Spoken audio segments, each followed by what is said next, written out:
उसके दो पहलू होते हैं, चलता रहता है। लेकिन आयोजक मंडल ने जो सराहनीय प्रयास किया, मैं निश्चित रूप से अपने आयोजक मंडल का हृदय से बहुत बहुत आभार व्यक्त करूंगा। लेकिन लगातार जो समाज के कार्यक्रम होते हैं, मुझे जब भी जाने का अवसर मिलता है तो मैं समाज के सभी कार्यक्रमों में एक ही निवेदन करता हूं। और अभी जो हमारे भैया ने गीत कौशाम्बी वालों ने सुनाया कि जब तक कार्यक्रम में माताओं और बहनों की सहभागिता नहीं बढ़ेगी तब तक उस कार्यक्रम का उद्देश्य पूरा नहीं होता है। हम सबको गर्व है, हम सबको गर्व करना भी चाहिए। कहते हैं जिनका इतिहास गौरवशाली हो, जिनकी विरासत गौरवशाली हो, जिनकी इस देश की राष्ट्र की सीमाओं, जिन्हें सम्राट चक्रवर्ती के नाम से जाना जाता हो, उस समाज के हम सब लोग हैं। तो हमको गर्व होना चाहिए, हम सम्राट अशोक के वंशज हैं, हम भगवान बुद्ध के वंशज हैं, हम चंद्रगुप्त के वंशज हैं। हमारा व्यक्ति यदि कहीं खड़ा होता है, कहीं बहस करने की बात आ जाती है तो वो शिक्षित नहीं होता है, उसे बौद्धिक ज्ञान ठीक से नहीं होता है। वो कहीं चौराहे पे खड़े होकर अन्य समाजों के सामने अपनी बुद्धिमत्ता से उनके सामने बहस नहीं कर सकता है, उनके सामने अपने इतिहास को ठीक से प्रस्तुत नहीं कर सकता है। उसके पीछे यदि कोई कारण है तो शिक्षा। डॉक्टर भीमराव अंबेडकर जी कहते थे कि शिक्षा शेरनी के दूध के समान होती है, कि जो इसको पिएगा वो ढालेगा। इसी तरीके से जो शिक्षित व्यक्ति होगा वो समाज के अंदर किसी भी पायदान पे खड़ा हो, वो दहाड़ कर अपनी बात को मनवाने के लिए कह सकता है। तो इसलिए समाज के अंदर जो शिक्षा का अभाव है, समाज के अंदर जो हमारे लोगों में एक लोभ काम का रहता है, हमारे बच्चे बड़े होते ही हम उनको खेत पर भेजना प्रारंभ करते हैं, हमारी काम में रुचि रहती है, खेती किसानी के चीजों में हमारी रुचि रहती है, लेकिन शिक्षा के क्षेत्र में हमारी रुचि नहीं रहती है। अब बहुत सारे बदलाव हुए हैं, लेकिन ग्रामीण क्षेत्र में अब भी मैं जाता हूं तो किस तरीके की स्थितियां हैं निचले स्तर पर, उनको मैं देखता हूं, मैं उन्हें भली भांति जानता हूं। मैं लगातार उन लोगों के बीच में रहकर उनसे निवेदन करता हूं कि शिक्षा के लिए निश्चित रूप से समाज को जागृत करिए।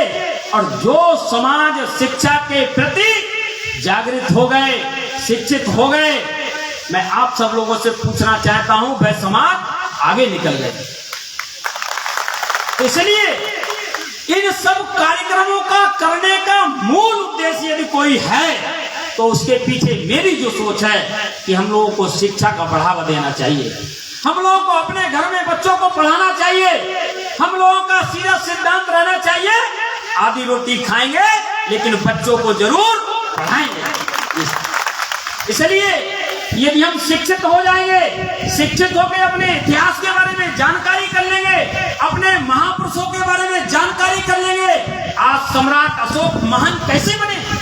यदि उनकी माँ उनको ज्ञान ये ना दिए होती तो वो सम्राट महान कभी नहीं बन सकते। तो इसलिए हम सबको अपने समाज के अंदर, जिस दिन सत्यपाल जी मेरे पास गए थे, मैंने एक ही आग्रह किया, मैंने और समाजों के कार्यक्रम में भी मेरा आना जाना रहता है, राजनीतिक होने के कारण मैं उन समाज के लोगों की जागृति को देखता हूं, उनके लोगों की टीम को देखता हूं कि किस तरीके से उनमें जागृति है, वो किस तरीके से शॉर्ट नोटिस पे अपने कार्यक्रम को सफल कर लेते हैं।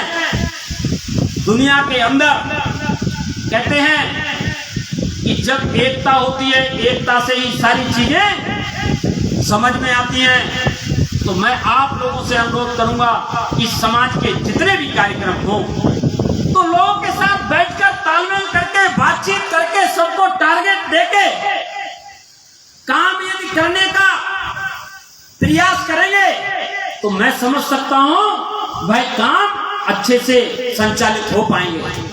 मेरे नेत्रपाल कुशवाहा जी को मैं पीछे देख रहा हूँ, बैठा हूँ, मैं नेत्रपाल कुशवाहा जी का हृदय से आभार व्यक्त करूंगा। इन्होंने उस समय जागृत करके समाज के अंदर कई चौराहे, गेट वगैरह के लिए बहुत अच्छा प्रयास किया, लेकिन इनका ठीक तरीके से लोगों ने सहयोग नहीं किया। ये भी धीरे धीरे असहाय होते चले गए और ये भी घर बैठ गए।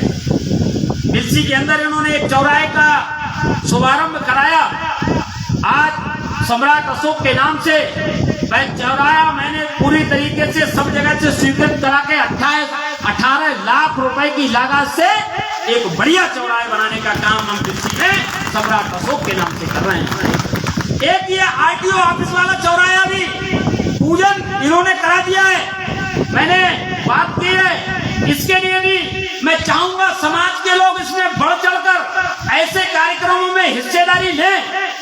मैंने कहा इन लोगों से पटेल चौक पता नहीं लगा कि पटेल चौक उन्होंने कब लिया, कब पूर्ण रूप से करवा के और उसका शिलान्यास भी अपने नेता से लोकार्पण भी कराने का काम कर दिया।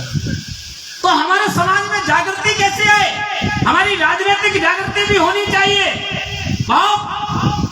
कहना चाहिए योजनाबद्ध तरीके से हमारे लोगों के खिलाफ एक ही सीट पर 4-4, 5-5 लोगों को लड़ाने का काम अन्य दल के लोग करते हैं। पूरे उत्तर प्रदेश के अंदर इस तरीके से कुचक्र रचा गया, हम सब लोग उनकी बातों में आ जाते हैं।